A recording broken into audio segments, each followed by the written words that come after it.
Hello, welcome back to another installment of Horror Roulette. If you don't know the basic premise of how this show goes, basically over a collection of wheels, I will have a horror movie randomly selected for me to watch and review. If you have any improvements that you feel I can make to this format, just sound off in the comments below. But without further ado, let's see what we're watching today. So this first wheel is going to determine whether the film will be a first watch, rewatch, or a franchise film. And we have a first watch. Exciting.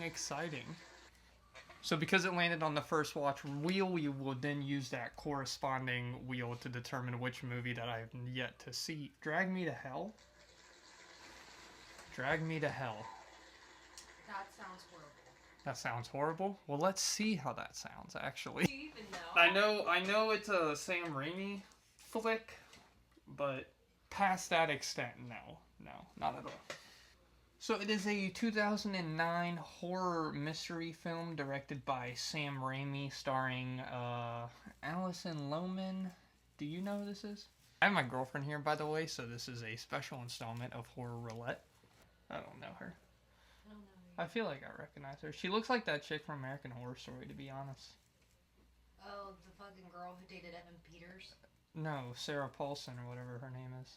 So Drag Me to Hell follows Christine Brown, who has a loving boyfriend and a great job at a Los Angeles bank.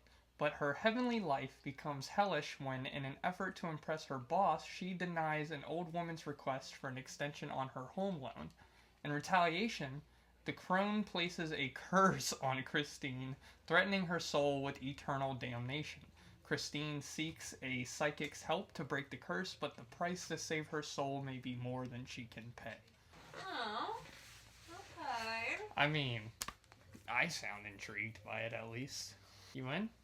Sure. Alrighty. Make it easy. We got one for her. Let's go. I usually make it a little hard for him. A little bit. It says it's on Peacock. Well, that sucks, because I don't think I have Peacock, but... Oh, it's on Amazon Prime. Where'd you Looks see like that? it's on Oh, Prime. shit, hold on. Yeah, good eye. Okay, so it says that it should also be on Amazon Prime, so, anyways, I'll find it regardless, but, yeah, so here is Sam Raimi's Drag Me to Hell. So this was interesting. I'll start by saying that going into this film, the extent of knowledge I had on Sam Raimi's filmography began and ended with Marvel movies. Now, his Spider-Man trilogy is a favorite of mine, and I'm sure I'll make a video expressing that appreciation in the future. But I even enjoyed Doctor Strange, like his Doctor Strange film, for what it's worth. I felt that the horror elements and his camera work throughout that movie and just the directing itself was really impressive, even if Disneyfied. Something like I just mentioned that I always appreciate about Raimi's filmmaking is his movement with the camera and just his directing style as a whole. The Spider-Man films, set a precedent for superhero films, and a lot of that is credit to Raimi. Before I let that tangent grow more than it should, my point is that I have yet to truly experience Sam Raimi, the horror director. Now, before the horror community crucifies me in the comments, I do think it's important to note that I want to wait until the Evil Dead movies are selected in Horror Roulette so that for those videos I can give my genuine first reaction to it. If it comes to it, like say if there's another one released, because at this point I've seen the Fede Alvarez one and Evil Dead Rise, and I think both of those absolutely bang. Now, if there is a new one announced or set to come out, maybe I'll do a video series about all of them, but up to this point, I'm waiting until they're selected. But what did I think about this PG-13 horror flick? It's... there's a lot to like about it. As previously mentioned, my biggest focus going in to this film was just its inclusion in Raimi's filmography, and with that I have to say he does continue to impress. I felt the biggest highlights was how he shot the horror sequences in particular. His camera movements and his blocking in this film does a great job when building suspense and genuine terror at moments, or at least the direct threat of evil. There's sequences like Christine being cursed in the parking garage by Mrs. Ganesh that I feel has genuinely great scares through the use of shadows and blocking and other super fun film buzzwords I'll use to convince you I know what I'm talking about. Or later during the curse when Christine has a vision of Mrs. Ganesh appearing in her bed.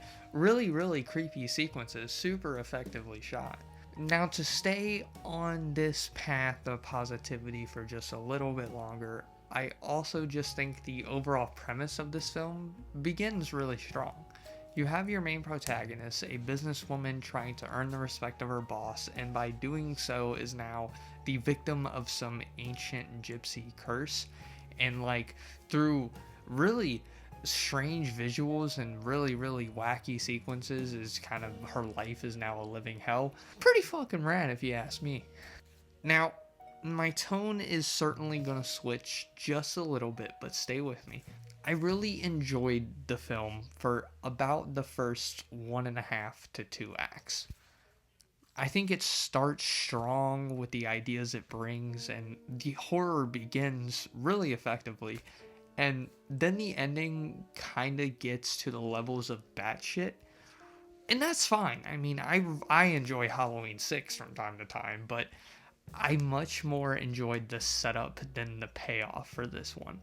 I also think it's important to note that this film has a ton of camp, which is staple for Raimi to my understanding. This was not at all an issue for me, and that's not what I'm trying to credit to the batshittery that I mentioned.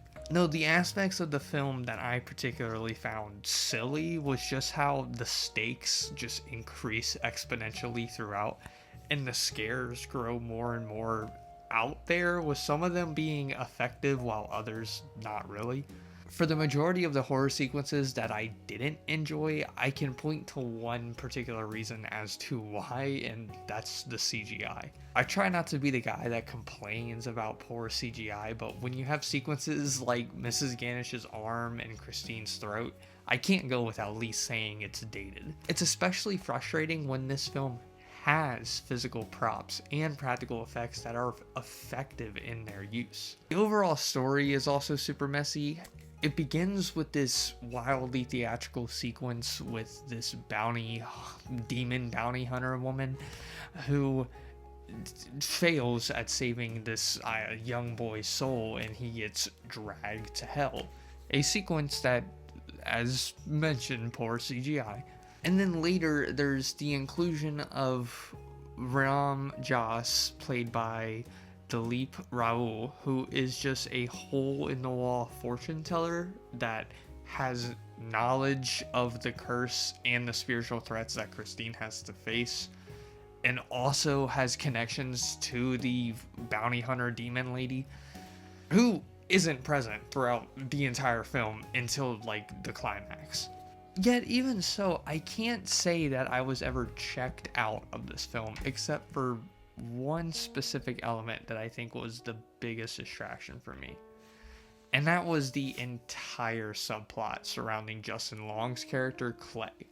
Clay is Christine's successful, generationally wealthy, supportive boyfriend who begins not really understanding what Christine is going through, but never really negative towards her about it. He more so just wants to understand and what I would consider to be supportive towards her, even if skeptic. They try to make him seem shitty by how skeptical he was, and I guess how disrespectful he is during the Christine's initial visit with Ram. But even so, his inclusion never bothered me. That is until one scene where Christine has an outburst because she's being fucked with by the demon curse while at dinner with Clay's family. And Clay, just because his mother tells him to, just kind of leaves the picture for a while. And Christine then later has to go on and continue investigating what the fuck is going on with her, to the extent of needing $10,000 to reach the demon bounty hunter lady, sell all of her possessions to do so, This movie gets fucking wild. And I'm not even mentioning the kitten thing.